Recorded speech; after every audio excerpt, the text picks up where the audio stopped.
ان کا یہ جو قلب ہے نا، اس میں کچھ ڈس آرڈرز ہیں that cannot be remedied except by responding to Allah.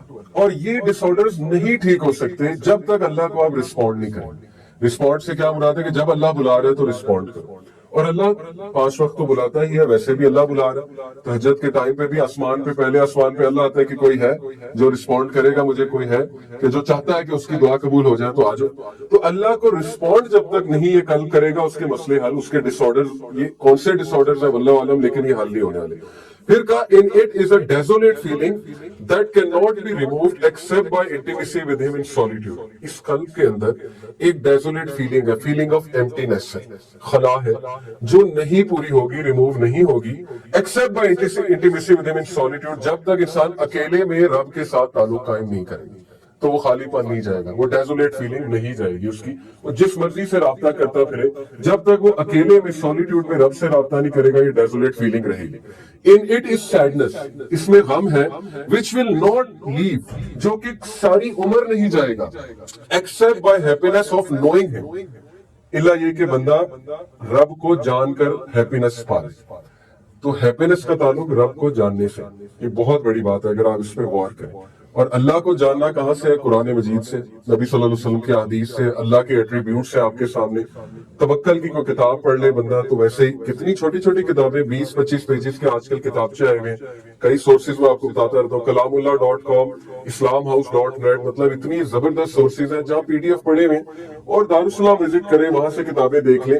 ایک کتاب آپ توکل پہ پڑھ لیں کہ توکل ہے کیا، تو انسان کے رونگٹے کھڑے ہو جاتے ہیں کہ کیا میں واقعی رب پہ توکل کر رہا ہوں۔ ڈسٹریس فرام ڈیفیکلٹیز، ابن تیمیہ کی کتاب ہے، لا الہ الا انت سبحانک انی کنت من الظالمین، پورا اس موضوع پہ انہوں نے لکھا ہے۔ یہاں تک اسکالرز کہتے ہیں، اتنی سخت بات کہتے ہیں کہ اگر ایک بندے کا یہ بلیف ہے کہ اس کا مسئلہ فلانا شخص حل کر سکتا ہے تو یہ شرک ہے۔ اس لیول کی باتیں علماء کرام نے کی ہوئی ہیں کہ اس لیول پہ جا کر اس کا توکل ہٹ ہوا ہے۔ دیکھیں، گائے والا قصہ سامنے لائیں، بنی اسرائیل والا، موسیٰ علیہ السلام نے کیا کہا؟ گائے ذبح کریں۔ بات ختم ہو گئی، اللہ کا حکم ہے گائے ذبح کرو۔ وہ کن چکروں میں لگ گئے، اچھا کیسی ہو، کلر کیا ہو، وہ پرفیکشنسٹ بن گئے کہ یار یہ تو اب حکم آیا تو پھر پتہ نہیں ہمیں کیا کرنا پڑے گا، اور وہ کچھ تنگ کرنے کی بھی ان کی نیت تھی۔ تو وہ جیسے جیسے سوال پوچھتے گئے، پرفیکشنسٹ بننے کی کوشش کی، اللہ نے مزید کہا کہ ٹھیک ہے پھر ایسے ہی لوٹ کے لاؤ۔ وہ ٹائم بھی ویسٹ ہوا، اور اینڈ میں حل کس نے کرنا تھا؟ وہ گوشت کا جو ٹکڑا لگانا تھا وہ زندہ تو اللہ نے کرنا تھا نا، تو عام گائے سے بھی کر لیتے تو مسئلہ حل کس نے کرنا تھا؟ اللہ نے۔ آپ کون سی گائے ڈھونڈنے نکل گئے؟ تو آپ کو ہدایت چاہیے تو مرکز کون ہے؟ اللہ۔ آپ کو مسئلہ حل کرانا ہے تو مرکز کون ہے؟ اللہ۔ بات سمجھے، مین پوائنٹ سمجھے۔ مین پوائنٹ یہ ہے کہ مسئلہ حل کرنے والی جو ذات ہے وہ اللہ ہے۔ پوائنٹ اس کہ آپ کس طرح اللہ کو اپروچ کر رہے ہیں اور کس نیت سے آ رہے ہیں، ٹھیک ہے؟ کسی پہ توکل کر لینا، کسی پہ یقین کر لینا کہ یہ میرا مسئلہ حل کر دے گا اور میرے مسئلے کی سلوشن جو ایسوسیٹڈ ہے وہ اس سے ہے، یہ پھر شرک کی ایک فارم آ جاتی ہے، ٹھیک ہے؟ اور اللہ کو یہ ناپسند ہے کہ ہم کسی اور پہ ریلائی کر کے بیٹھ جائیں اور اللہ تعالیٰ سے مدد طلب نہ کریں۔ تو خیر، وہ یہ کہتے ہیں کہ ان اٹ از سیڈنس، اس میں غم ہے جو تمہیں کبھی نہیں چھوڑے گا سوائے اس کے کہ تم اللہ کو جان کر ہیپینس حاصل کر لو، اینڈ ٹروتھفلنس ان ہز ڈیلنگز، اور بندہ اخلاص کے ساتھ اللہ کے ساتھ معاملات کرے، یعنی اللہ سے مخلص ہو جائے تو وہ خوشی پا جائے گا۔ اور اللہ سے ہی انسان مخلص نہیں ہے، نظریں چراتا ہے یا اللہ تعالیٰ کے پاس نہیں جاتا ہے، اللہ سے مدد طلب نہیں کرتا ہے، خلوص سے اپنے اعمال نہیں کرتا ہے اللہ کے لیے، تو پھر اس کے دل میں غم رہے گا ہی رہے گا، اور اس کا دل ہیوی ہوگا ہی ہوگا۔ ان اٹ از اینگزائٹی، اس میں تذبذب ہے، اینگزائٹی ہے، دیٹ از ناٹ میڈ ٹرانکوئل، جس کو کبھی سکون نہیں ملے گا، اینگزائٹی کبھی ختم نہیں ہوگی، except by gathering for his sake, اللہ یہ کہ بندہ اس کے سیک کے لیے اللہ کے واسطے کام کرے، ساری ڈیلنگز چلائے، اینڈ فلینگ ٹو ہم فرام ہز پنشمنٹ، اور بندہ وہ اعمال نہ کرے جو اللہ کے غضب کو دعوت دینے والے، نافرمانی والے اعمال نہ کرے۔ اینگزائٹی کی سب سے بڑی وجہ، جتنا میں بھی سمجھتا ہوں اور اپنے بڑوں سے بھی سنا ہے، وہ حقوق العباد میں کوتاہی ہے اور ہماری ڈیلنگز میں کوتاہی ہے۔ بہت سے لوگ کو اینگزائٹی ہوتی ہے، وہ ان کو دیکھنا چاہیے کہ کہیں انہوں نے کسی سے زیادتی تو نہیں کی، کہیں وہ اپنے نوکر سے زیادتی تو نہیں کر رہے، کہیں وہ اپنے اگر جوائنٹ فیملی میں ہے وہاں کوئی زیادتی تو نہیں چل رہی ہے، کہیں انہوں نے کسی کے ساتھ برا سلوک تو نہیں کیا ہے۔ یہ اینگزائٹی کی بہت بڑی وجہ ہے کہ جب تذبذب کا انسان شکار ہو جاتا ہے، اسے سوچنا چاہیے کہ میں اپنے رویوں کو درست کروں، کہیں مجھے اتنا غصہ تو نہیں آتا کہ میری زبان کی وجہ سے دوسرے تکلیف میں، تو تو وہ انگزائٹی تو آئے گی، سیدھی سی بات ہے. یہ برین کے فنکشن، سائیکالوجی بھی ہے اس کے پیچھے. کوگنیٹو ڈسوننس کی وجہ سے انگزائٹی آتی ہے. کوگنیٹو ڈسوننس تبھی ہوتی ہے جب انسان وہ کر رہا ہے جو اسے کرنا نہیں چاہیے، پھر برین کوگنیٹو ڈسوننس میں چلا جاتا ہے. پھر ڈیفنس میکانزم بنتا ہے. فروئڈ نے ساری اس کی سیگمنٹ فروئڈ نے سائنس سمجھائی. وہ ڈیفنس میکانزم انگزائٹی کاز کرتا رہتا ہے اور انگزائٹی کو ڈیکریز کرنے کی کوشش بھی کرتا ہے. لیکن وہ کیا ہوتا ہے کہ ساری انگزائٹی سب کانشیس میں جاری ہوتی ہے، مسئلہ اصل میں حل ہو نہیں رہا ہوتا ہے، اور پھر انسان کا دل گھبراتا ہے. انسان جو ہے وہ کہتا ہے کہ مجھے انگزائٹی ہو رہی ہے. بہرحال اور بھی بہت سی وجہ ہو سکتی ہے انگزائٹی کی، ضروری نہیں کہ یہی ہے. ہو سکتا ہے آپ کے ساتھ کوئی زیادتی کر رہا ہو، اس کی انگزائٹی ہے، یا ہو سکتا ہے ویسے کسی کو انگزائٹی پیشنٹ ہو.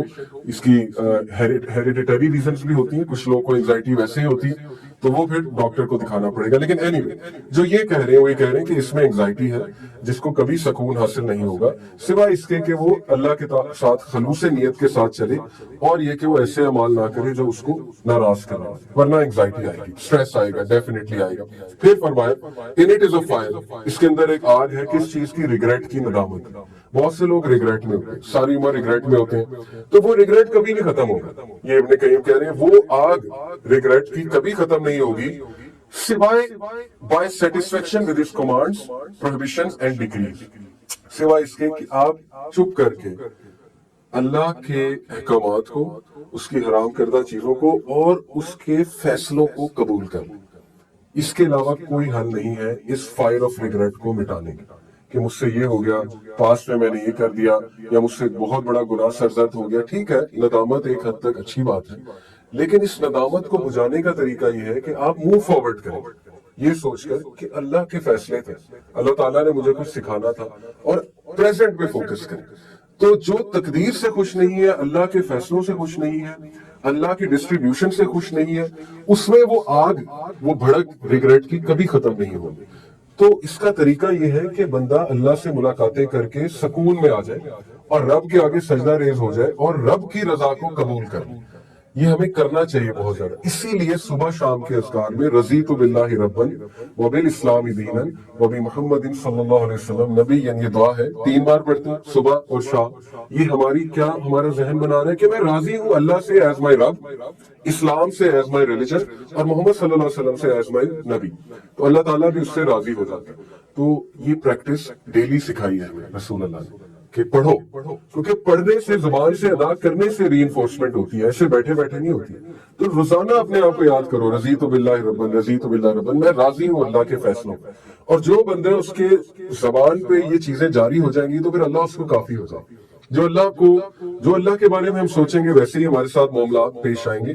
تو یہ فائر آف ریگریٹ نہیں ختم ہوگی، ابن قیم کہتے ہیں، جو قلب میں ہے، سوائے اس کے کہ آپ سیٹسفائی ہو جائیں اللہ کے کمانڈمنٹ سے، اللہ کے فیصلوں سے، اور اللہ کی حرام کردہ چیزوں کو حرام کردہ مان لیں، اور embracing patience with that until the time he meets him. صبر کر لیں یہاں تک کہ آپ اللہ سے ملاقات کر لیں. تو صبر کی بہت تلقین کی گئی قرآن مجید میں. 91 بار 91 ٹائم صبر کے کنسپٹ کا ذکر ہے، اور بھی بہت بار ہے، لیکن ڈائریکٹ بات کر رہا ہوں. تو جنتیوں کی ایک خاص بات یہ کہ وہ صابرین میں سے تھے. پھر انبیاء کی انبیاء کا ایک بہت بڑا ایٹریبیوٹ اللہ نے بتایا، صابرین میں سے تھے. تو صبر کیا ہوتا ہے؟ صبر کی ڈیفینیشن یہ رسول اللہ صلی اللہ علیہ وسلم نے فرمایا کہ patience is at the first strike of calamity. صبر ہے ہی یہ کہ حادثے کے شروع میں صبر ہوتا ہے، اس کے بعد تو صبر نہیں ہے.